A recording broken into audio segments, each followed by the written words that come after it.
2025년 12월 21일 일요일입니다. 거리에는 캐럴이 울려 퍼지고 뭐랄까 연말 분위기가 한창인데요. 혹시 지금 당신의 스마트폰 속 주식이나 코인 앱 화면은 무슨 색인가요? 아마 많은 분들이 이 흥겨운 분위기랑은 정반대로 좀 파랗게 질린 화면을 보고 계시지 않을까 싶습니다. 오늘 저희가 살펴볼 자료의 저자가 지금 이 상황을 12월의 모순이라고 표현하더라고요. 네, 세상은 축제 분위기인데 정작 투자자의 계좌는 차가운 침묵에 잠겨 있다는 거죠. 맞아요. 오늘 저희가 함께 깊이 파고들어 볼 자료가 바로 산타는 당신의 구조대장이 아니다 라는 다소 도발적인 제목의 글입니다. 제목부터가 흥미롭네요. 네, 대부분의 투자자들이 연말이면 을에 찾아오는 선물처럼 여기는 그 산타랠리라는 현상에 대해 아주 냉정한 질문을 던지고 있죠. 특히 비트코인 4년 주기의 정점에 서 있다는 이 2025년 지금 이 연말의 작은 반등이 정말 새로운 상승의 시작일지. 아니면 함정일지. 맞습니다. 아니면 개인 투자자들을 유인하는 거대한 함정의 마지막 단계일지 날카롭게 분석하고 있습니다. 사실 대부분 산타랠리는 그냥 기정사실처럼 받아들이잖아요. 12월이니까 오르겠지 하는 그런 막연한 기대담. 그렇죠. 근데 그게 함정일 수 있다는 경고라니 오늘 이야기가 정말 중요하게 들리네요. 오늘 우리의 목표는 바로 그 산타의 선물이 진짜인지 아니면 트로이의 목마인지 감정이 아니라 데이터로 그 실체를 파헤쳐보는 겁니다. 자, 그럼 본격적으로 시작해볼까요? 좋습니다. 먼저 산타랠리라는 이 신화가 얼마나 견고한지부터 짚어보죠. 근거가 아주 없지는 않거든요. 맞아요.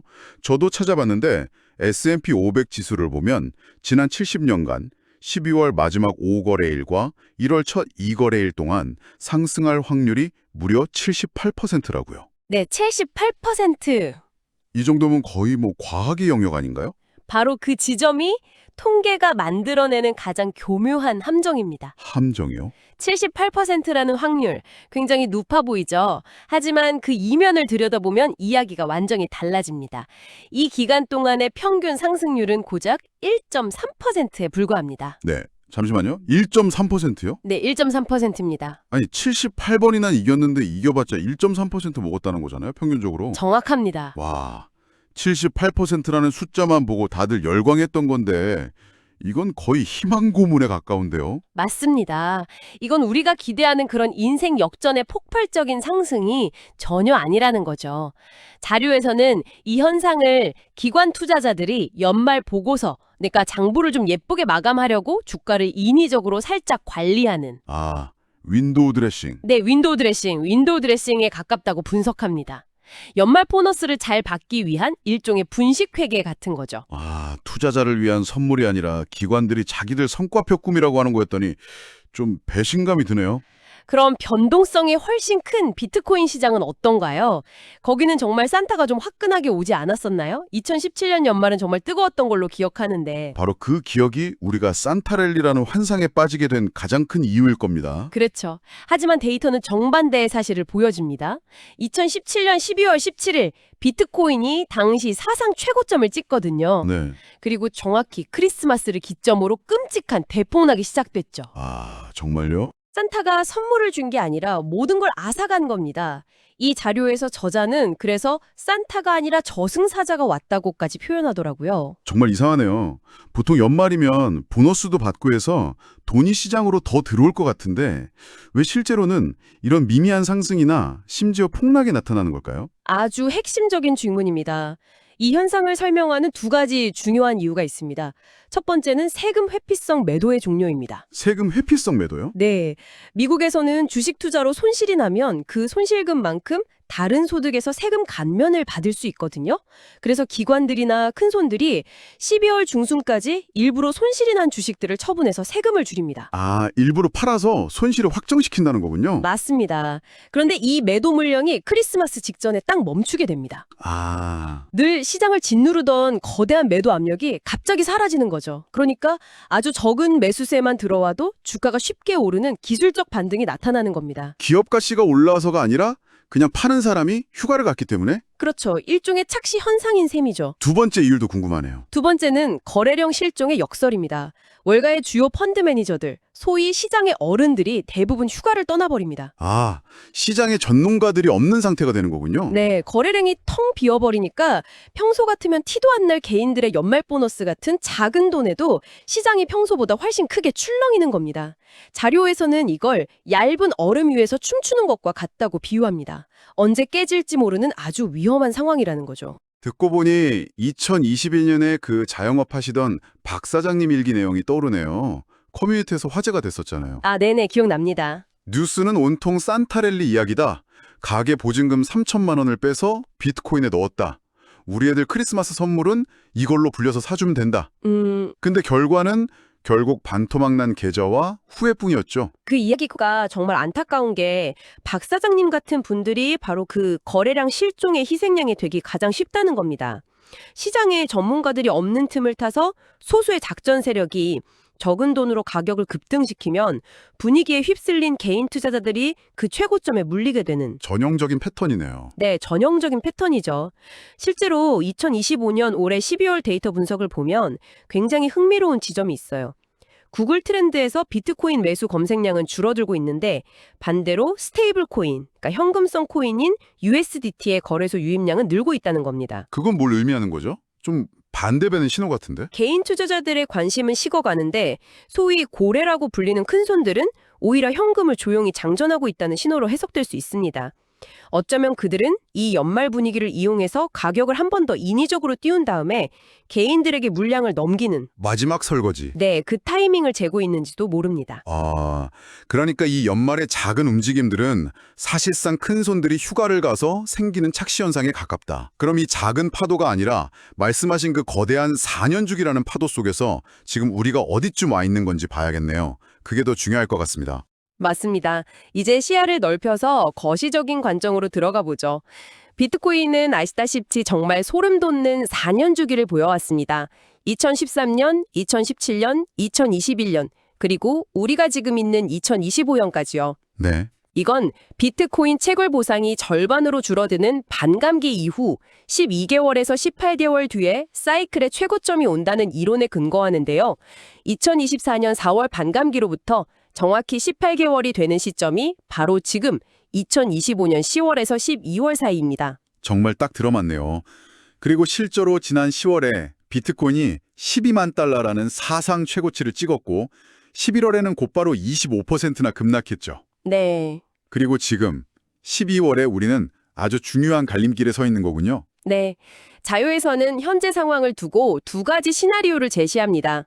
첫 번째는 left translation, 그러니까 주기가 왼쪽으로 이동했다는 이론입니다. 주기가 왼쪽으로 이동했다. 그게 무슨 뜻이죠? 과거와 달리 이번 사이클에서는 비트코인 현물 ETF가 승인되는 등 거대한 기관 자금이 일찍 유입되면서 상승 에너지가 앞당겨져서 소진되었다는 분석이죠. 이 시나리오에 따르면 이미 지난 10월에 12만 달러가 이번 상승장의 최고점이었고 사이클은 끝났다는 겁니다. 아, 이미 파티가 끝났다. 그렇죠. 지금 산타를 기다리는 건 이미 불 꺼진 파티장에 뒤늦게 도착한 것과 같다는 서늘한 경고죠. 하지만 아직 유동성도 좀 남아있고 연말 분위기도 있는데 벌써 파티가 끝났다고 보기에는 좀 이르지 않을까요? 바로 그게 두 번째 시나리오입니다. 전통적 사이클의 마지막 발악. 네, 2017년처럼 12월 중순까지 마지막 피날레를 화려하게 장식하는 경우입니다. 이 시나리오를 뒷받침하는 근거도 있어요. 최근 M2 통화량, 그러니까 시중에 풀린 돈의 총량이 다시 슬금슬금 고개를 들고 있습니다. 아직 시장의 유동성이 완전히 마르지 않았다는 신호죠. 그럼 이 두 시나리오 중 어느 쪽 가능성이 더 높다고 봐야 할까요? 아니면 이 둘 중 뭐가 맞는지를 따지는 것 자체가 의미가 없는 걸까요? 핵심을 짚으셨습니다. 이 글이 정말 날카로운 점은 두 시나리오 중 어느 것이 맞느냐가 중요한 게 아니라고 말하는 데 있습니다. 만약 두 번째 시나리오대로 12월에 산타랠리가 실제로 온다고 해도 그것은 축복이 아니라 탈출을 위한 마지막 비상구가 열린 것일 수 있다고 강력하게 경고합니다. 마지막 비상구요? 네, 과거 데이터를 보면 명확합니다. 4년 주기의 상승장 바로 다음에, 그러니까 2014년, 2018년, 2022년은 예외 없이 마이너스 80%에 달하는 끔찍한 폭락장이었습니다. 아, 기관 투자자들은 이미 2026년에 혹독한 침체를 예상하고 있다는 거죠. 그래서 이 연말에 들뜬 분위기를 이용해 마지막으로 가격을 끌어올려서 개인 투자자들에게 자신들의 물량을 떠넘기고 시장을 떠나려 할 수 있다는 겁니다. 축포가 아니라 탈출 신호탄일 수 있다는 거군요. 바로 그겁니다. 자, 그럼 가장 중요한 질문이 남았습니다. 이 모든 분석을 종합해 볼 때, 그래서 지금 우리는 무엇을 해야 할까요? 사야 하나요? 팔아야 하나요? 이 자료는 아주 냉정하고 현실적인 세 가지 생존 전략을 제시합니다. 첫째, 만약 산타랠리가 온다면 그것은 매수 신호가 아니라 분할 매도 기회로 활용하라는 겁니다. 아, 남들 살 때 팔라는 거군요. 네. 시장이 반등할 때 흥분해서 추격 매수할 때가 아니라 오히려 차분하게 현금 비중을 늘릴 절호의 기회로 삼으라는 거죠. 자료에 이런 표현이 나와요.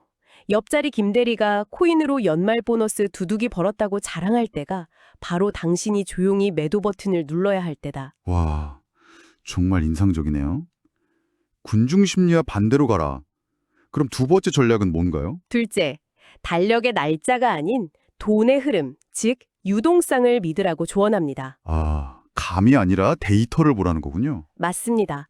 12월이니까 오를 거야 같은 막연한 믿음 대신 연준의 대차대조표나 달러 인덱스, 미국 국채금리 같은 실제 돈의 흐름을 보여주는 거시지표들을 주시하라는 겁니다. 이런 지표들을 꼭 깨기 시작하면 산타 할아버지가 와도 시장을 구원할 수 없다는 거죠. 마지막 세 번째 전략이 가장 중요할 것 같은데요. 네, 셋째. 2026년의 겨울을 지금부터 대비하라는 겁니다. 4년 주기론이 이번에도 반복된다면 내년은 혹독한 크립토 윈터, 즉 기나긴 하락장이 될 확률이 매우 높습니다. 따라서 지금 수익권이라면 과감하게 이익을 실현하고 다음 사이클의 기회를 잡기 위한 땔감, 즉 현금을 차곡차곡 비축해 두라는 강력한 메시지입니다. 겨울이 올 걸 알면서 여름 옷을 사 모으는 어리석음을 범하지 말라는 거네요. 정확합니다. 투자의 세계에 산타클로스는 없다. 오직 당신의 욕망과 시장의 공포만이 존재할 뿐이다. 이 자료의 마지막 문전들이 머릿속을 계속 맴도네요. 그렇죠. 이 글은 2025년 12월의 시장이 우리 모두에게 아주 근본적인 질문을 던지고 있다고 말합니다. 당신은 이 화려한 파티의 마지막 샴페인까지 마시고 취해 잠들 것인가? 아니면 정신을 똑바로 차리고 이 지옥이 될지도 모를 곳에서 살아서 걸어나갈 것인가? 오늘 저희는 산타랠리라는 달콤한 신기루 너머의 현실과 비트코인 4년 주기론의 정점에서 우리가 마주한 두 갈래 길에 대해 깊이 잇들여 들여다봤습니다. 이제 어떤 길을 선택할지는 온전히 당신의 몫입니다. 하지만 이것 하나만은 꼭 기억해 주십시오. 불 꺼진 파티의 청구서는 언제나 가장 늦게까지 춤을 추던 사람이 내게 된다는 것을요.